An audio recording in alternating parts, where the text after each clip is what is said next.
en ce moment, en base, j'utilise la base de chez Manucuriste 5.5 qui est vraiment très bien pour les ongles qui sont normaux, on va dire. Après, il faut savoir qu'ils ont sorti une gamme avec euh, cette base-là, Force Green, qui est vraiment faite pour les ongles qui sont mous. Parce qu'en fait, si jamais vous avez votre vernis qui a tendance à pas très bien tenir, c'est possible que ce soit dû à des ongles mous, parce que forcément les ongles mous plient.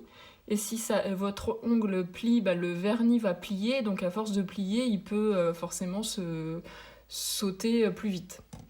Et ils font aussi des bases SOS pour des ongles qui sont archi abîmés, soit pour parce que vous auriez une maladie, ou alors même une pose de gel ou résine qui aurait abîmé trop la plaque de l'ongle. Donc au cas où je vous le dis, c'est des bases que vous pouvez retrouver sur mon site internet.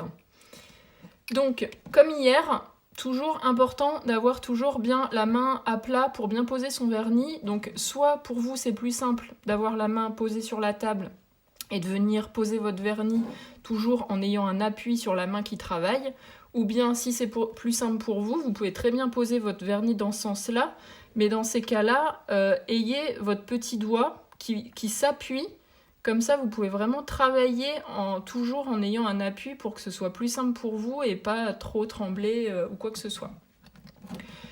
Donc la base, elle est hyper importante pour protéger les ongles du pigment, du couleur de vernis. Alors, donc moi comment dire, en fait j'ai eu l'habitude de poser, j'ai appris à poser du vernis en faisant toujours une petite touche de couleur, enfin là c'est la base, mais toujours une petite touche avant pour vérifier la quantité. C'est un peu un geste que j'ai l'habitude de faire mais qui n'est pas obligatoire à faire. Ce qui est important surtout, c'est de bien essorer la tige du pinceau pour pas qu'il y ait de gouttes sur la tige, et d'essorer un seul côté du pinceau. Vous pouvez faire aussi un peu la tranche et ça suffit. Bon. Je vous remontrerai après avec la couleur parce que ça sera plus parlant en ayant la couleur sur le pinceau. Là, comme c'est transparent, on voit pas bien. Donc une fois que la base est posée, en fait, si vous prenez votre temps pour bien poser votre base, généralement, une fois que vous avez fait le pouce, le premier doigt est sec, donc vous pouvez enchaîner avec la couleur. Sinon, si vous êtes assez rapide, il faut attendre à peu près 1 minute que la base soit sèche. Coucou à ceux qui arrivent. Donc pour ceux qui sont arrivés entre deux, donc je répète, la base qui est hyper importante pour protéger ses ongles et du pigment du vernis, et aussi pour avoir une meilleure accroche. Donc on va passer à la couleur. Donc c'est pareil, la couleur, si jamais vous avez envie de faire le nail art que je ferai demain à 5h, c'est bien que vous ayez une couleur un peu dans les tons gris-beige pour que vous puissiez faire le nail art qui suivra. Donc vous voyez, moi j'essuie bien la tige du pinceau, parce que sinon il se peut qu'il y ait des gouttes après qui coulent dessus. Et je vais essorer uniquement un seul côté du pinceau. Donc là j'ai de la matière, là j'en ai pas, et tant mieux, c'est ce que je voulais. Et donc on va étaler le vernis du côté forcément où il y a de la matière. Alors je vais essayer de zoomer pour vous montrer un peu. Et donc en fait, l'idée, c'est pas tout de suite de vouloir se rapprocher de la cuticule. On va se mettre à peu près à 2-3 mm de la cuticule, comme ça. Et après, on va pousser le pinceau vers la cuticule pour se rapprocher le plus possible. On va aplatir le pinceau, qui est génial parce qu'il va prendre la forme de votre ongle. Et hop, vous tirez la couleur. Après, c'est bien de tourner la main qu'on est en train de vernir pour voir ce qu'on est en train de faire. Et hop, je tourne aussi dans l'autre sens pour voir. Et c'est toujours bien aussi de border un petit peu le bout de l'ongle pour que le vernis tienne. Donc, je vous remontre. On essore un seul côté du pinceau, un petit peu la tranche. on se rapproche à 2-3 mm de la cuticule, voire plus, et on va s'avancer et ensuite on tire. Donc la première couche, c'est normal si elle n'est pas totalement opaque, c'est bien pour ça qu'on en met 2.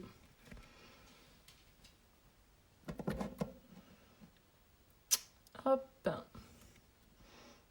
Donc on se rapproche, on tire, on tourne le doigt pour voir ce qu'on fait en fait. C'est hyper important que les doigts soient... Enfin vraiment de oser tourner sa main pour voir ce qu'on fait. Alors aussi pour avoir un bel arrondi sur les côtés. Donc c'est bien de faire la première couche, enfin pas la première couche, le premier trait au milieu.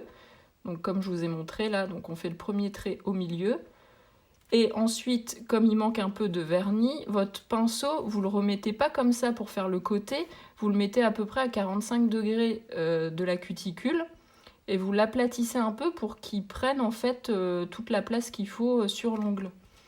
Et on fait la même chose de l'autre côté, à peu près à 45, et puis on peut relisser après sur l'intégralité de l'ongle.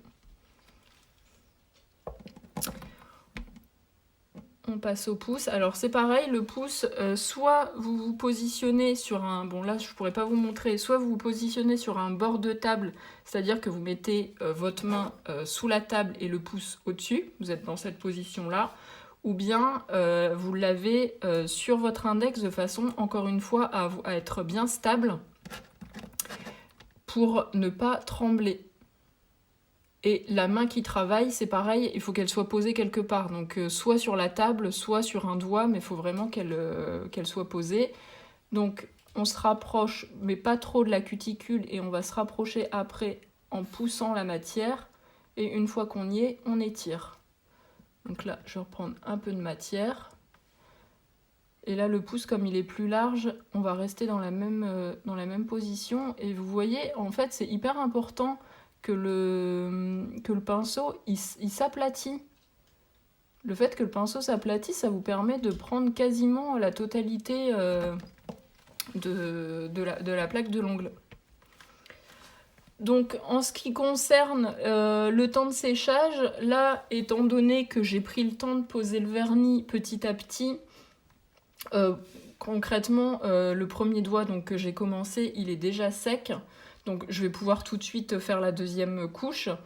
Vous, quand vous le faites à la maison, c'est pareil, généralement vous prenez le temps, donc au bout de... Enfin, une fois que vous avez fait les 5 doigts, vous pouvez passer à la deuxième couche de couleur. Sinon, en moyenne, il faut attendre pour la première couche de couleur 2-3 minutes que ce soit sec. Et vous pouvez, si vous n'avez pas trop peur, vérifier que ce soit sec en surface. Donc en fait, il suffit avec son doigt de venir tapoter légèrement. Si ça colle un peu, c'est que bon, faut mieux attendre un peu. Et des fois, c'est tellement sec qu'en fait, vous pouvez venir caresser légèrement votre doigt et il est lisse. Donc vraiment, c'est que c'est sec et c'est important que ce soit bien sec pour pouvoir poser la deuxième couche.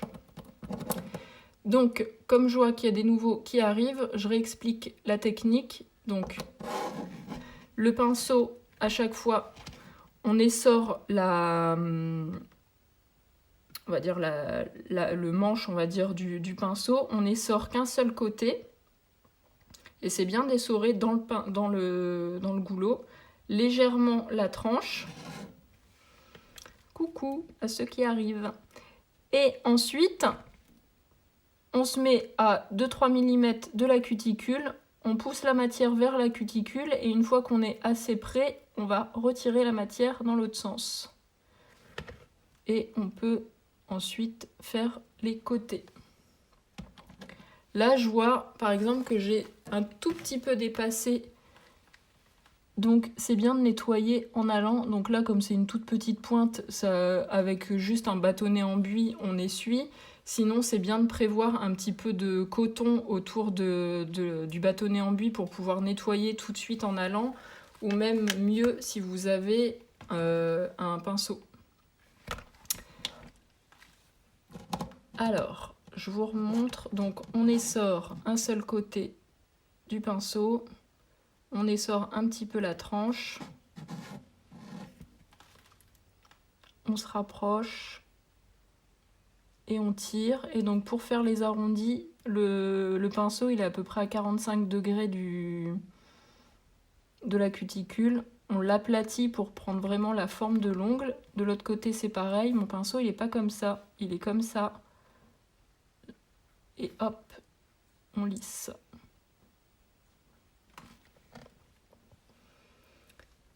Demain, ça tient toujours. Je sais pas de quoi tu parles. Si tu parles du live, il sera en replay demain, oui. Sinon, le vernis, il sera toujours en place demain. Ou le nail art sera aussi effectivement demain à 17h. Alors, donc, je vous remontre. On essore un seul côté, un petit peu la tranche. Et on se rapproche des cuticules, on tire, arrondi. Hop. En fait, pour ceux qui n'ont pas suivi, aujourd'hui c'est pose de vernis et demain ça sera le nail art. Donc voilà, on se rapproche de la cuticule, on tire, le pinceau il est à peu près à 45 degrés pour pouvoir se caler avec l'arrondi. On tourne sa main qui travaille comme ça, on voit ce qu'on est en train de faire. Et on relisse la matière. Et donc le pouce, on se maintient pour pouvoir bien le faire. Alors pour le pouce, moi je sais que j'aime bien vraiment faire tirer des traits, 3 traits à peu près, un au milieu et 2 de chaque côté. Pour ceux qui ont vraiment des ongles, enfin des pouces larges, je sais qu'il est possible de poser son vernis en faisant en fait un arrondi un peu comme ça, pour que ça soit plus simple et que ça soit plus propre. Après, moi, je trouve que c'est un peu compliqué parce qu'il faut, de ce fait-là, rattraper... faut pas qu'il y ait de démarcation. Mais bon, c'est jouable aussi. Voilà. Donc là, par contre, on est sur la deuxième couche de vernis. Donc, la deuxième couche de vernis, là, pour le coup, il faut attendre un bon 3-5 minutes avant de poser le top coat. Là, il est 14. Donc pendant ce temps-là, vous pouvez soit lire, soit regarder une série, une mini-série, ou alors écouter un podcast.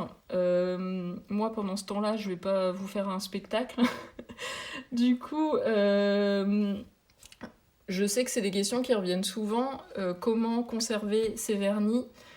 Alors là, moi, je donne pas le bon exemple, mais ce qui est bien de faire pour conserver ces vernis, c'est que le goulot, il faut le nettoyer régulièrement, c'est-à-dire la partie qui est ici, parce que à force, s'il y a vraiment trop de vernis autour du goulot, donc qui a séché, quand vous allez refermer votre vernis, le vernis, il va mal sécher, et du coup, le vernis à l'intérieur, il va être moins... Enfin, en fait, le flacon va être moins hermétique. Donc le vernis va avoir tendance à s'évaporer et de ce fait-là, le vernis va devenir un peu pâteux.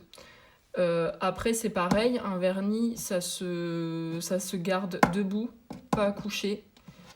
Dans l'idéal à l'abri de la lumière, donc si vous pouvez mettre dans un tiroir c'est top. Si vous n'avez pas, si c'est sur une étagère, c'est mieux que ce soit pas en plein milieu, en plein soleil je veux dire. Et aussi... ça sert à rien de le mettre dans un frigo. Je sais qu'il y en a qui mettent dans les frigos et c'est pas ce qu'il y a. Enfin, ça apporte rien de plus. Après, je vais poser le top coat.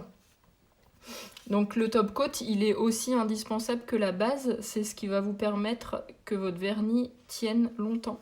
C'est-à-dire qu'en fait, si vous vous arrêtez là en vous disant non, mais là j'ai déjà 2 couches, voire 3 si vous avez bien mis la base, ça va être trop long à sécher, et c'est pas vrai. Votre vernis il va être beaucoup plus long à sécher avec de la base que si vous avez mis du top coat. Surtout si vous utilisez des top coats à effet gel ou UV, parce qu'en fait ça sèche beaucoup plus vite. Donc en ce qui concerne le top coat, donc c'est la dernière étape, c'est pareil, on essore bien on va dire le manche, je sais pas comment on appelle ça, du pinceau. On l'essore d'un seul côté. Si besoin, là, comme je vais faire le petit doigt en premier, un petit peu la tranche. Et c'est important vraiment de recouvrir l'intégralité du vernis. Faut pas oublier de recouvrir une partie du vernis. Et donc c'est bien de border un petit peu l'ongle.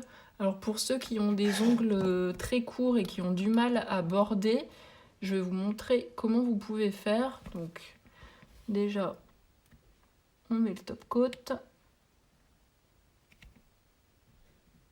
Et donc si vous avez besoin de border, en fait vous tirez la peau et vous venez border sur l'angle. Donc si jamais vous mettez un peu de vernis en dessous, et ben venez nettoyer tout de suite. Attendez pas à la fin pour nettoyer, faites-le en allant, c'est beaucoup mieux. Donc voilà, chaque doigt comme ça. Et donc après, concernant le temps de séchage, alors c'est comme la première couche, dans le sens où au bout de 10 minutes, ceux qui étaient pas là tout à l'heure, ils vont dire quoi? Faut attendre 10 minutes la première couche? Non, c'est pas vrai. La première couche, faut attendre 1 minute. Ce que je veux dire par là, c'est que donc une fois que vous avez posé le top coat, faut attendre 10 minutes pour que ce soit sec en surface. Donc au bout de 10 minutes, vous allez pouvoir toucher vos ongles, comme j'ai montré tout à l'heure, en tapotant dessus. Donc ça veut dire que vous pouvez à peu près reprendre vos activités normales. Par contre, faites attention, c'est sec que en surface, donc ça veut dire que ça sera pas... Enfin, si vous donnez un coup d'ongle dessus ou un coup de clé ou quoi que ce soit, vous risquez de tout abîmer. Donc généralement, il faut attendre une bonne demi-heure, je dirais, pour que le vernis soit complètement sec et que vous puissiez faire ce que vous voulez. Par contre, quand je dis ce que vous voulez, ça exclut les baignoires ou la vaisselle. Hein. Forcément, si vous voulez mettre vos mains dans l'eau, il faut attendre au moins 1 heure, je dirais. Donc voilà pour la pose de vernis.